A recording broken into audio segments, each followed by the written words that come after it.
আমরা দেখেছি গতকাল সচিবালয়ে পরিকল্পিতভাবে বিশৃঙ্খল পরিবেশ সৃষ্টি করা হয়েছে। সেখানে আন্দোলনের নামে বিশৃঙ্খলা সৃষ্টিকারীরা অঙ্গীভূত আনসার সদস্য। এ ব্যাপারে সকলকে সজাগ থাকার অনুরোধ জানিয়েছেন আনসার ও গ্রাম প্রতিরক্ষা বাহিনীর মহাপরিচালক মেজর জেনারেল আব্দুল মোতালেব সাজ্জাদ মাহমুদ। আশ্চর্যের বিষয় হলো, গত 25/8/24 তারিখ রবিবার অঙ্গীভূত আনসাররা বেলা 12টার পর থেকে তারা সচিবালয়ের সবগুলো গেট অবরুদ্ধ করে রাখে। কিছু আনসার সদস্য সচিবালয়ের ভিতরে ঢুকে বিশৃঙ্খলা সৃষ্টি করে, কাউকে ভিতরে প্রবেশ করতে কিংবা বাহির হতে দেননি তারা। এমত অবস্থায় রাত 9টার দিকে একজন সমন্বয়ক ফেসবুক লাইভ করে ছাত্রদেরকে সেখানে আসতে বলে। ছাত্ররা এসে আনসার সদস্যদের সাথে বিবাদে জড়িয়ে ধাওয়া পাল্টা দেওয়া হয়। এ সময় আনসার সদস্যরা গুলিও চালিয়েছে, এমনটাও দেখা গেছে। এক পর্যায়ে সেনাবাহিনী এসে ছাত্রদের সাথে সমন্বয় করে উত্তেজিত আনসার সদস্যদের পিছু হটাতে বাধ্য করে। অবাক হওয়ার মতো বিষয় হলো, পুলিশ, র্যাব, বিজিবি, সোয়াট এবং অন্যান্য যে বাহিনী রয়েছে তাদের কোনো প্রকার তৎপরতা লক্ষ্য করা যায় নাই। তাহলে আমরা কি ধরে নিব ছাত্র জনতার সম্মিলিত অভ্যুত্থানের মাধ্যমে গঠিত সরকার রাষ্ট্রীয় শৃঙ্খলা এখনও চেইন অফ কমান্ড প্রতিষ্ঠা করতে পারে নাই? এমত অবস্থায় এই সরকার কি তাদের বা ছাত্র জনতার যে কাঙ্ক্ষিত লক্ষ্য সেই লক্ষ্যে কি পৌঁছাতে সক্ষম হবে?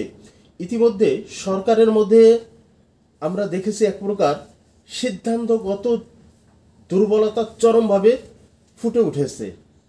রাষ্ট্র পরিচালনায় অনভিজ্ঞ সরকারকে এটা ভুলে গেলে চলবে না যে স্বৈরাচার উৎখাত হয়েছে, কিন্তু স্বৈরাচারের যে শিকড় তা কিন্তু সারা দেশব্যাপী বিস্তার লাভ করে রয়েছে।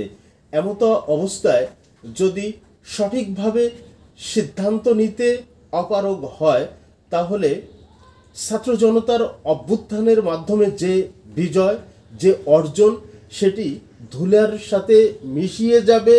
শুধু তাই নয়, এতটা বিশৃঙ্খল পরিবেশ সৃষ্টি হবে, এমন উত্তেজনা দেখা দিবে যেখানে এই দেশ আক্রান্ত হবে এই দেশের মানুষ, আক্রান্ত হবে মুক্তিকামী সারা দেশের জনগণ। অতএব যারা সরকার পরিচালনায় নিয়োজিত হয়েছেন তাদের প্রতি বিশেষ করজোরে অনুরোধ, সব কিছুকে সিরিয়াসলি ভাবে দেখে সিদ্ধান্ত গ্রহণ করতে হবে। সব কিছুকে প্রাধান্য দিয়ে কোনো বিষয়কে দুর্বল ভেবে যে স্বৈরাচারের পতন ঘটেছে, এখন আর কিছু হবে না, এমনটি যদি ভাবা হয়, তাছাড়া প্রত্যেকটি প্রতিষ্ঠানে যে সমস্ত স্বৈরাচারের দোসররা রয়ে গেছে তাদেরকে যদি স্বল্প সময়ের মধ্যে ডিসমিস করা না যায়, তাহলে এরা চেষ্টা করবে যে একটা বিশৃঙ্খল পরিবেশ সৃষ্টি করে গণ অভ্যুত্থানের মাধ্যমে প্রতিষ্ঠিত সরকারকে প্রশ্নের সম্মুখীন করা, তাদেরকে বেকায়দায় ফেলা। যদি বেকায়দায় ফেলে কোনোভাবে আবার পুনরায় স্বৈরাচারের আগমনের পথকে সুগম করে দেওয়া যায়। অতএব প্রত্যেকটি প্রতিষ্ঠানে, বিশেষ করে গুরুত্বপূর্ণ যে প্রতিষ্ঠানগুলো রয়েছে যেখানে স্বৈরাচারের দোসররা ঘাপটি মোড়ে বসে আছে, তাদেরকে দ্রুতই সরিয়ে দিতে হবে। 16 বছরে আমরা দেখেছি এই আনসার বাহিনীদের কোনো দাবি দেওয়া নিয়ে তারা রাস্তায় দাঁড়ায়নি। এখন যে তারা দাবি নিয়ে দাঁড়িয়েছে, সেটি বৈধ না অবৈধ, সেটি যৌক্তিক না অযৌক্তিক, এটি ডিবেটের বিষয়। কিন্তু এই মুহূর্তেই কেন তাদেরকে উস্কানি দেওয়া হলো? ইতিপূর্বে তারা কোনো আন্দোলন করতে চাইলে আনসার সদস্যরা বলেছে তাদেরকে চাকরিচ্যুতির ভয় দেখানো হতো। তাহলে এই মুহূর্তে তাদেরকে কে উস্কিয়ে দিল?